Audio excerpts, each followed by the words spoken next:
Welcome to our podcast, Immunization Morning Commute, working toward health equity through vaccination.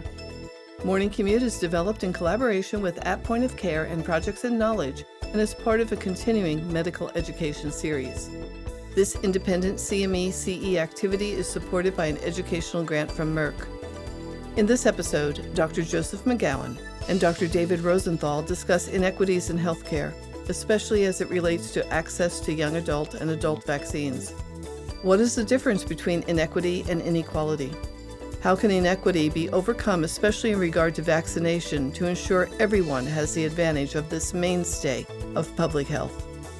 Information about the faculty and disclosures can be found at morningcommutepodcast.com/vaccine3. You can use this link to receive your credit and evaluate this program. The URL can be also accessed in the episode notes.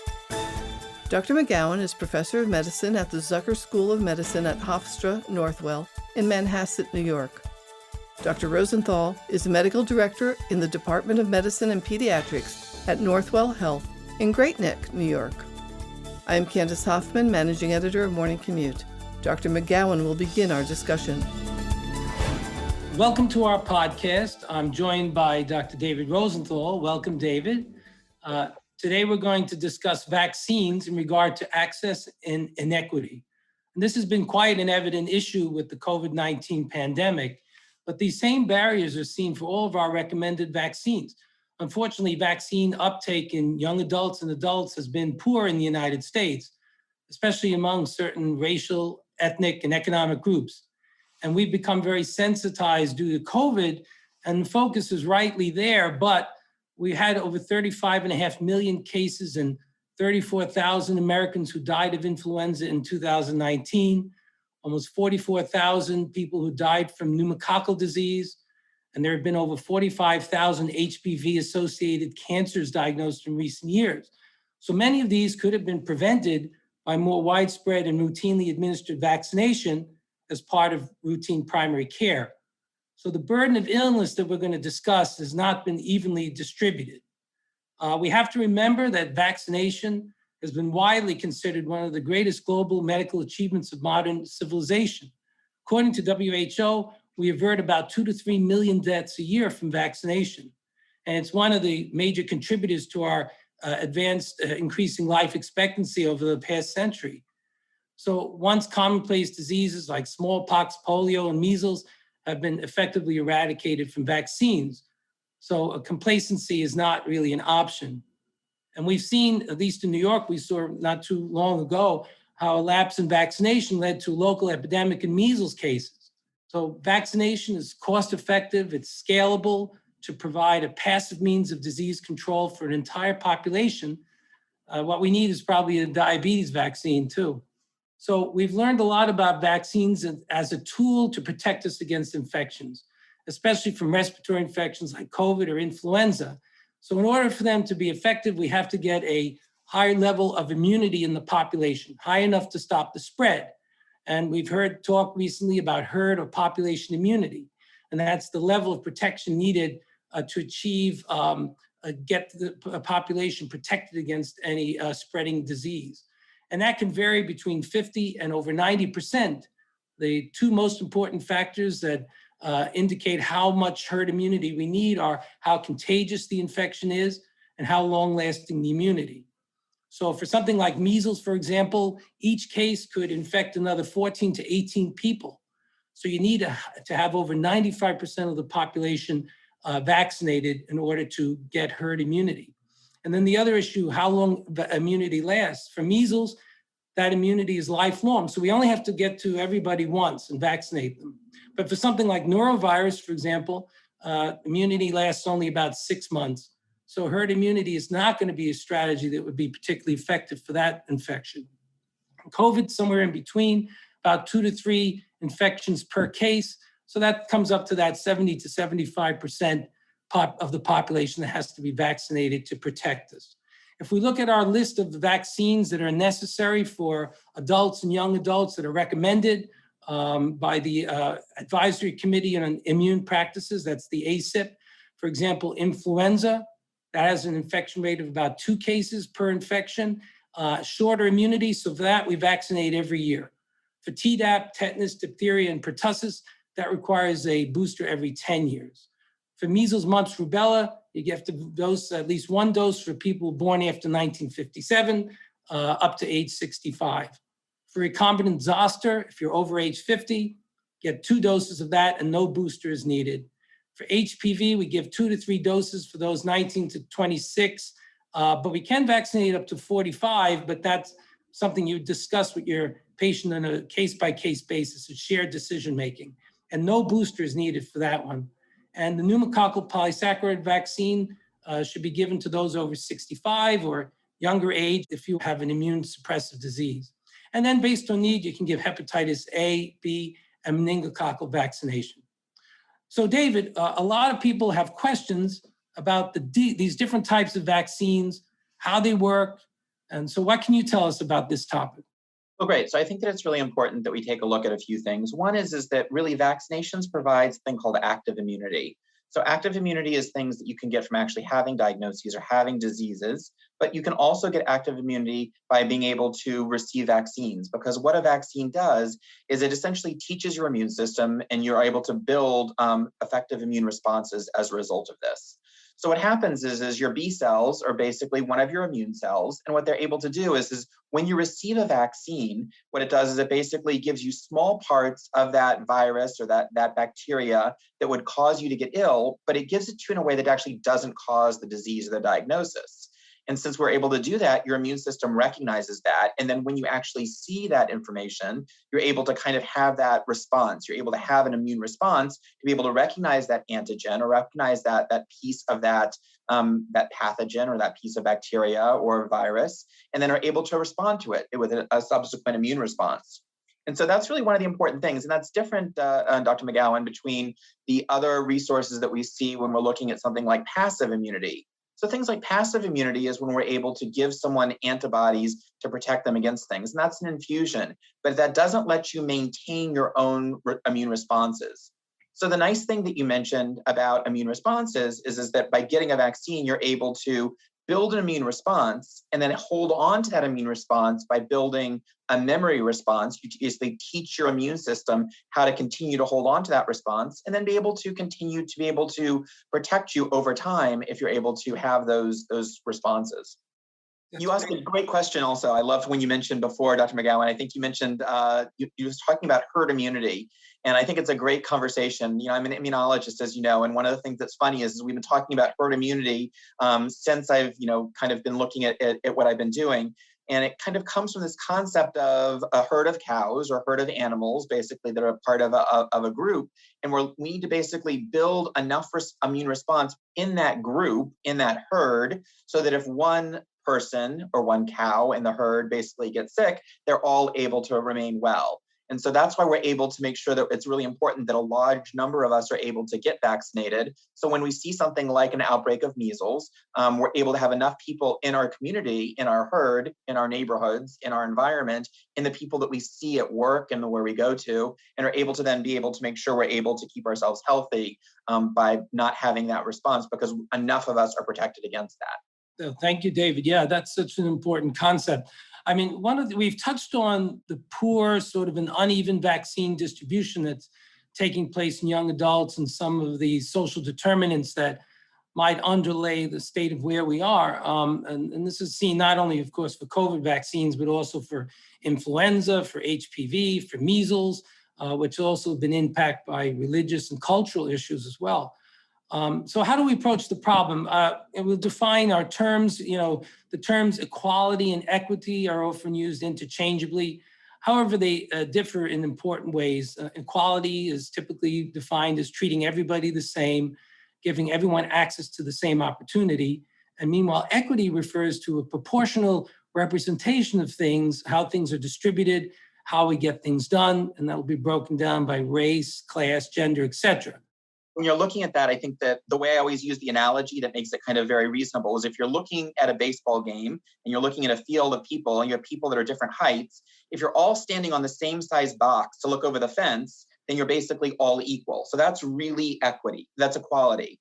But what we're actually doing is we actually want to be able to remove the different barriers that we're doing and being able to take those barriers and not just give certain boxes or more boxes to some people to stand on so that they can all see over the fence, but see how we can really change the paradigm. And that's really what we're doing is by removing that old picket fence and replacing it with a wire fence. So by using that wire fence, we can actually treat everyone with equity, because what we're able to do by treating people with equity is by removing the barriers that exist and by basically giving everyone the same kind of care to make it really universal for people. So that's really important in some of the things that you were talking about. And we touched on social determinants. There's a number of social determinants, right, that we've talked about. And so you mentioned poverty and you mentioned the importance of access, but I think that we know also that there are certain racial and ethnic minorities that have had poor experiences with doctors or with healthcare in the past. And it's really important that we're able to overcome those and really recognize those cultural differences to make sure we can explain the need for vaccination in a way to kind of address that. Yeah, I mean, and so these are, we have these vaccines, but we're not being that effective in reaching the population. So, some of the biggest barriers I think that we face are availability. While vaccines are on the market, can they be accessed by people? So for children, for example, we have the Vaccines for Children program. If they meet certain qualifications, they can get vaccines for free. COVID vaccine was made available free. Other vaccines, there's a cost involved, and it depends on coverage, access to insurance, getting access to a community-based site where you can get a vaccine delivered. If you look at the unequal distribution of care sites, certain communities are less likely to have access to care, less likely to be able to be vaccinated. Something for young people, and many people nowadays, they get their care from urgent care centers. So they don't have a relationship necessarily with a primary care doc, and they go in for a specific problem, they get that problem dealt with, they're in and out in 5 or 10 minutes. And so looking at their overall preventive strategy, the things that they need to protect themselves, that's left out. You're absolutely right. I think that's really an important piece because when we're looking at younger individuals, I think people are not necessarily going to see primary care providers as often. And one thing that we need to do is we need to figure out how to structure those resources so that we can make sure we can get vaccines to younger people as well, especially in the young adults and adolescents. And there's some really great examples. I think if people go to college, then they often are being able to give certain vaccines that are important for college-age students, like the meningococcal vaccine, both the Group B as well as the ACW and Y vaccine.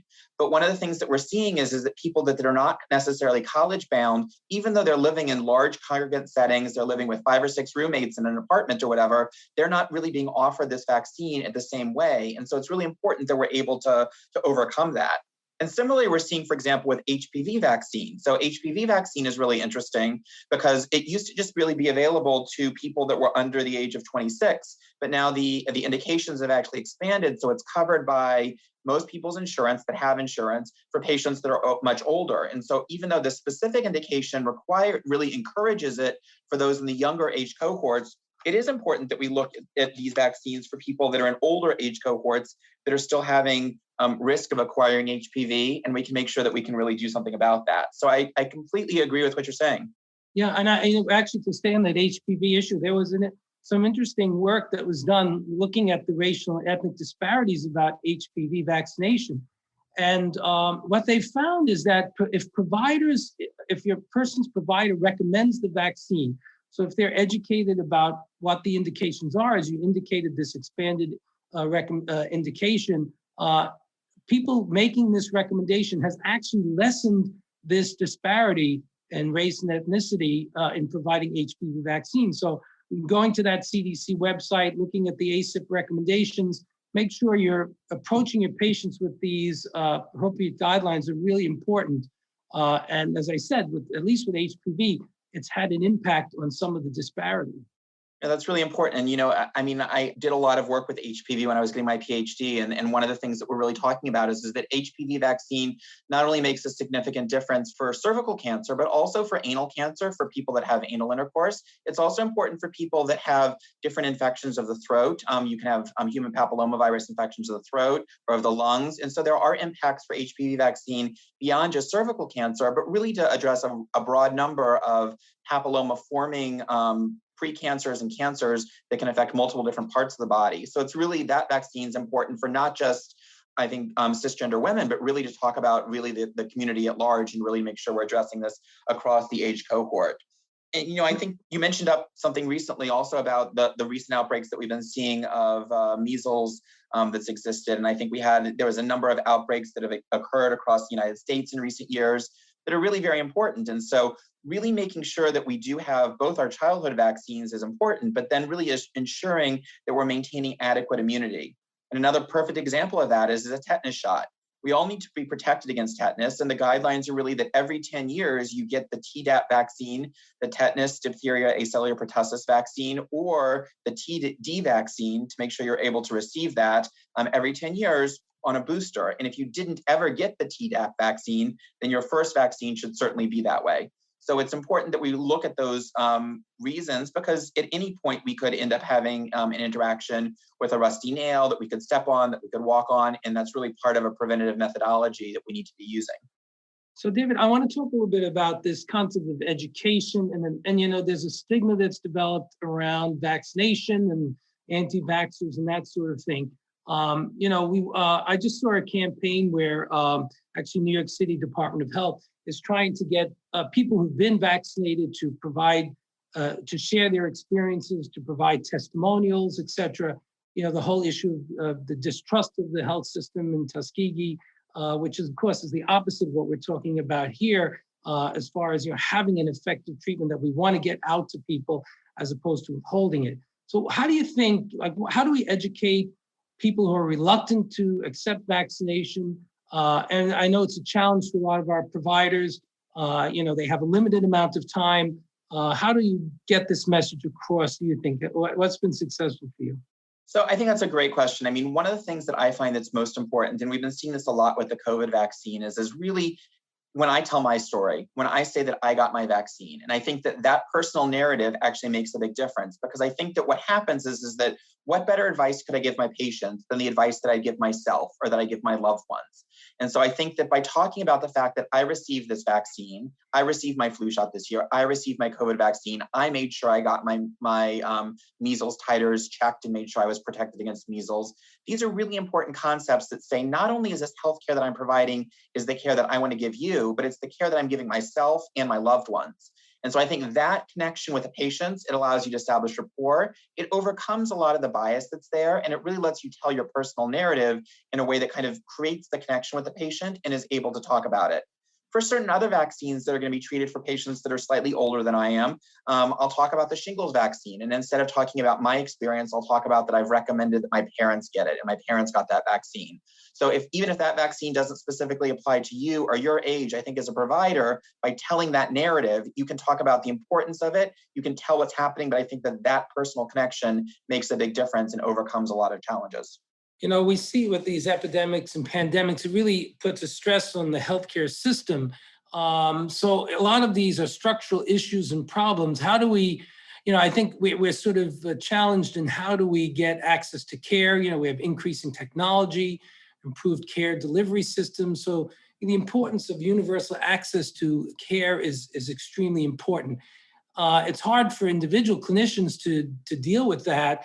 I think we have to look within our practices to see where there might be barriers that we can overcome to try to get access to people. I think we think of ourselves a lot of times as we give the same care to everybody, that's that equality notion. But when you look at the outcomes, maybe they're not equal. They're not always the same. So I think we have to be careful about how we present things and present them in a cultural context, right? That's important. I think that's a critical issue you mentioned with the measles issue. There was some really cultural issues there that didn't allow, that people were very reluctant to take that vaccine. And we see it now again with COVID shots and other things. So how do you address that? Like, how do you go across cultural walls or barriers that could prevent you from effectively communicating? No, I think it's really important. And I think that we really know that when you're looking at social determinants of health, this is really an important part, and it provides a covariance. So really, is someone interested in necessarily getting a COVID vaccine or getting another vaccine if they're not sure how they're going to get food on their table? Are they going to make sure that how are they going to access healthcare and come to the doctor for routine preventative care if they're not sure necessarily about what's going to cause housing stability for them? And so really one thing we have to do as a healthcare society and really kind of as healthcare providers is to ensure that we can provide healthcare and preventative healthcare. And when you look at it, it's important for multiple reasons, right? Because it overcomes these social determinants of health, and it allows us to kind of make sure that we can address these resources that people need. But really what it also does is it allows us to continue to provide the kind of healthcare that we need as a wholesome kind of holistic direction. And that's important because what it does is it prevents us from treating only some individuals and really kind of making sure that we can treat all of society equally and give them the kind of healthcare that they need. I mean, so there's an argument for vaccination as well, because, if you have somebody who's struggling, as you say, and they get one of these, vaccine preventable illnesses like pneumococcus and influenza, it's not a cakewalk, and it could really knock somebody over economically. Children who are sick, or even a breadwinner. There's a huge economic impact for people who are essentially living on the edge. So I think that we have to look at it that way, as a direct impact on these social determinants for people to promote vaccination. I think it's great. It's really important. And I think that we need to continue to look at other things. So there's a couple of important points kind of as we're wrapping up. One is that the recommendations by the Advisory Committee on Immunization Practices, ACIP, are available at www.cdc.gov/vaccines/ACIP. That website gives all of the recommendations for vaccines for both children and adolescents and adults of all ages, and provides updates on how we can do that. So that's a really important point to consider. We also need to really make sure that we're addressing education at all levels. And that can start really from the schools and all the way through our environments that we're able to provide resources, and making sure that people know that we can have educational resources available about the importance of vaccines, and that we can talk about multiple points of access like we're doing with COVID vaccine. How can we make vaccines easier for people to access and really easier for people to kind of understand what's going on? And I think the important point also is to address and to tell our own stories, like I said earlier. We really need to, as we're convincing people and talking about what's happening, we really need to talk about not only the importance in the scientific data, but really telling your own story and saying, I got my vaccine. It really is important for me. My arm hurt a little bit, but that was the only side effect I had. I think it's important for you to get your vaccine too. We know that makes a big difference. And like smoking cessation, when you talked about those individuals that are able to talk about the importance that we're seeing about getting vaccines, when a provider brings up the question of vaccines proactively, that makes a huge difference in being able to improve the vaccination of those patients that are seen in that practice. And I think that's a great way to wrap up. The role of the physician to the clinician to bring up the vaccine, make that part of the visit, presented in a positive way, not just in an altruistic way, but in a way that is of direct benefit to the individual, to their family, et cetera. I think that's critically important. We don't want to leave these great accomplishments with vaccination. We don't want to leave them on the shelf. We want to make sure that we don't take them for granted, that we continue to utilize them to protect our patients and our communities. So I think, that's one of the big take homes for today. Dr. McGowan, Joe, it's been great working with you. Thank you so much for discussing this topic. Really love it. Yes, as always. Thanks, David. Remember, to receive your credit and evaluate this program, please visit morningcommutepodcast.com/vaccine3. For all the episodes in this series, please visit morningcommutepodcast.com/immunization. Thank you for joining us today.